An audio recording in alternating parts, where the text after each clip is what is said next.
Hello everyone, आज हम पढ़ने जा रहे हैं ग्रेविटेशन के अंदर topic number 2 which is gravitational field. पहले इसको डिफाइन कर लेते हैं। नाम से स्पेसिफाई हो रहा है that is a particular field, the space और region around a mass particle in which its gravitational effects are produced और experienced is known as gravitational field. That mean यदि मान लीजिए कहीं पर एक मास रखा हुआ है, चाहे बड़ा हो चाहे छोटा हो, तो उस मास के चारों तरफ एक ऐसा रीजन होगा जहां पर कोई भी अदर मास यदि हम लेके आते हैं तो वो फोर्स एक्सपीरियंस करेगा। तो ऐसा एक रीजन एक पर्टिकुलर मास के चारों तरफ जहां पर अदर मासेस फोर्स एक्सपीरियंस करते हैं उसे हम बोलते हैं ग्रेविटेशनल फील्ड। अब इसमें ग्रेविटेशनल फील्ड कितना है तो अमाउंट काउंट करने के लिए, मेजर करने के लिए हम एक नई क्वांटिटी डिफाइन करने जा रहे हैं that is known as gravitational field intensity. It is denoted by I vector. पहले डिफाइन कर लेते हैं इसको। The gravitational field intensity at a point is defined as the gravitational force exerted on a unit mass placed at that point in gravitational field। इसका mean से हुआ कि यदि आप ग्रेविटेशनल फील्ड इंटेंसिटी निकालना चाहते हो तो सबसे बड़ा बात तो ये है कि जो ग्रेविटेशनल फील्ड इंटेंसिटी है वो एक तरह का फोर्स ही है। तो जब फोर्स ही है तो फिर इसको डिफाइन करने की जरूरत ही क्यों पड़ी। एक्चुअली में थोड़ा सा एडिशन है इसमें। ये एक्चुअली में ग्रेविटेशनल फोर्स पर यूनिट मास है।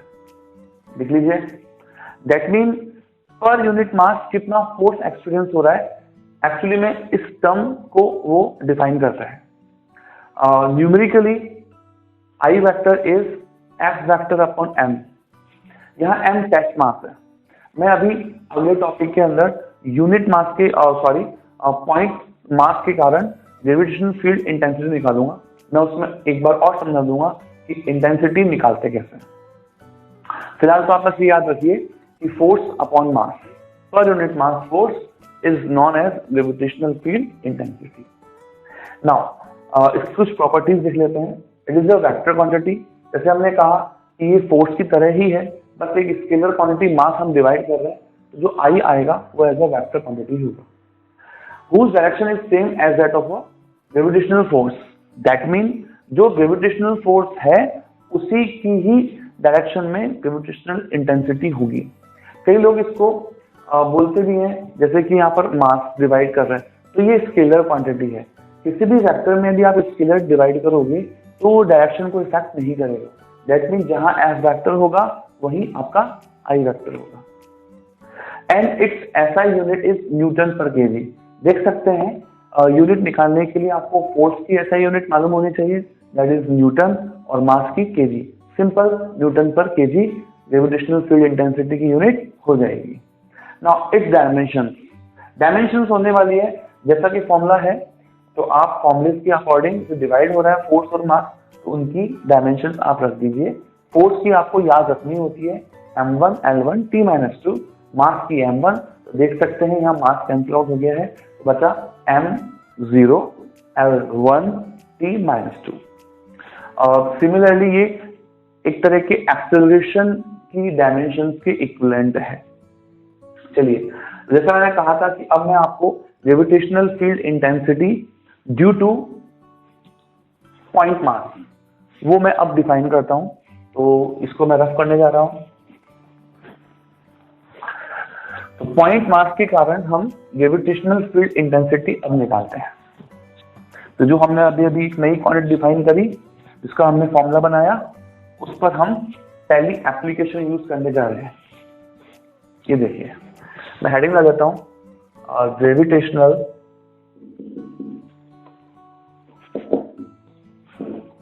Field intensity due to point mass.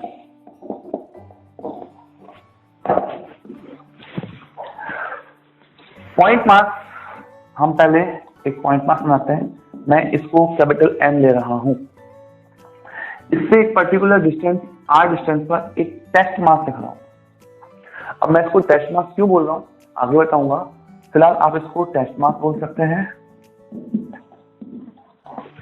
Which is small M. और कैपिटल एम को उस एम स्मॉल एम से डिफरेंशिएट करने के लिए मैं इसको नया नाम दे रहा हूँ सोर्स मास।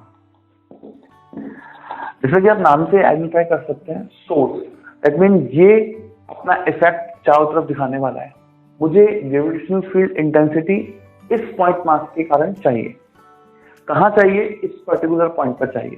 जैसे कि हमने डेफिनेशन देखा था एट अ पर्टिकुलर पॉइंट, तो इस वर्ड का मीन्स ये है कि ग्रेविटेशनल फील्ड इंटेंसिटी अलग अलग डिस्टेंसेस या अलग अलग पॉइंट्स पर डिफरेंशिएट हो सकती है। इसीलिए हम एक पर्टिकुलर पॉइंट फिक्स कर रहे हैं और वहां हमने टेस्ट मास केवल चेक करने के लिए फील्ड इंटेंसिटी कितनी है उसके लिए हमने एम मास रख दिया है। तो जैसा कि हमने कहा था कि what is gravitational field intensity, I vector equals to F vector by M. अच्छा, पब्लिक कंफ्यूज थोड़ी सी जाती है कि कौन सा एम, तो यहाँ ध्यान रखें हमें जिस पर टेस्ट करना है वो वाला मास हमें लेना है, दैट मीन जहां हम फील्ड इंटेंसिटी निकालना चाहते हैं। तो ये लीजिए एफ वेक्टर का फॉर्मूला तो आपको मालूम ही होगा, ये मास इस छोटे वाले मास पर कितना फोर्स लगाएगा।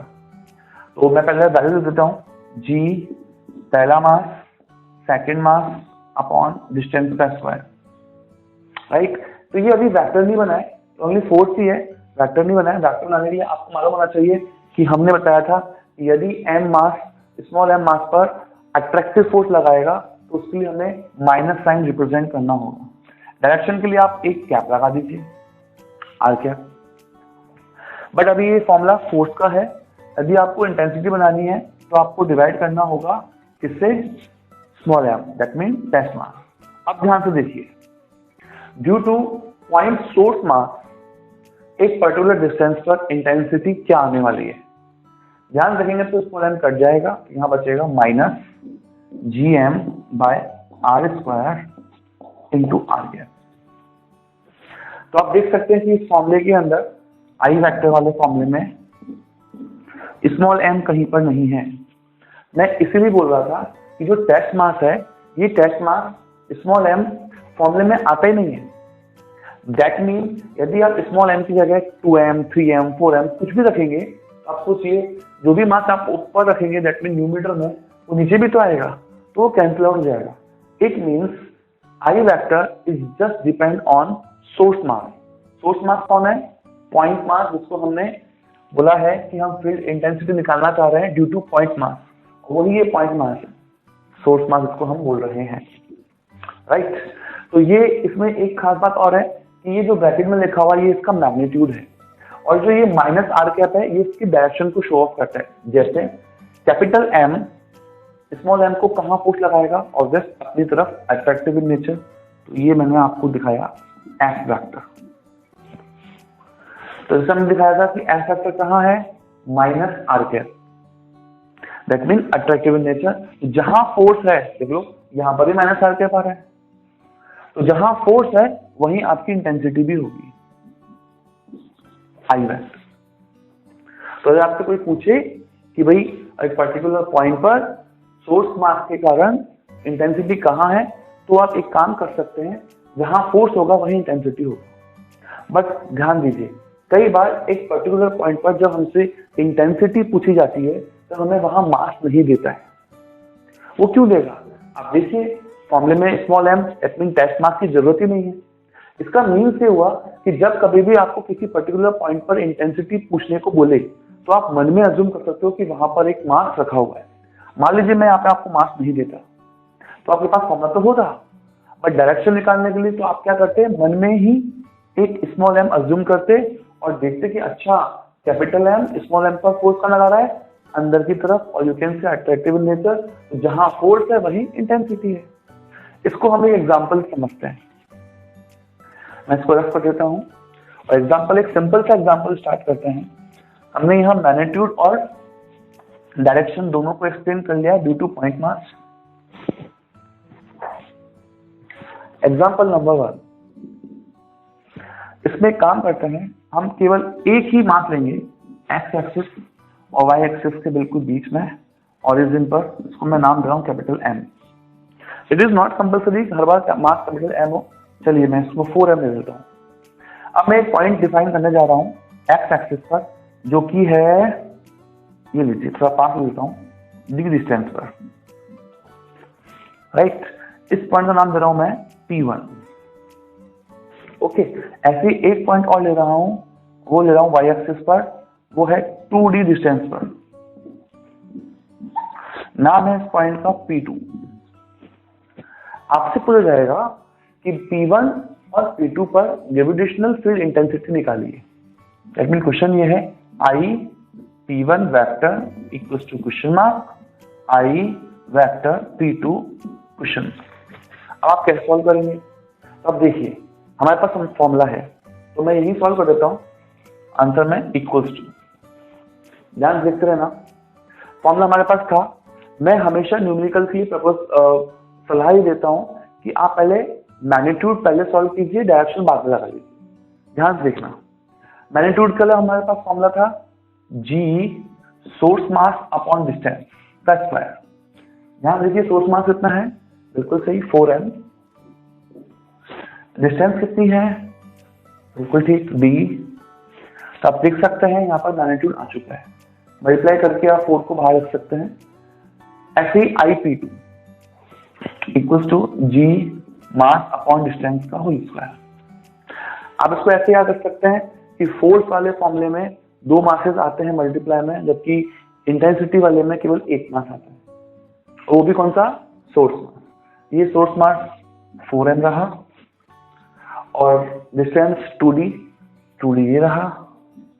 अब आप 2d का स्क्वायर करेंगे तो 4 आएगा और 4 से 4 कैंसिल कर सकते हैं, ये मैग्नीट्यूड है। अब सबसे बड़ी बात है डायरेक्शन।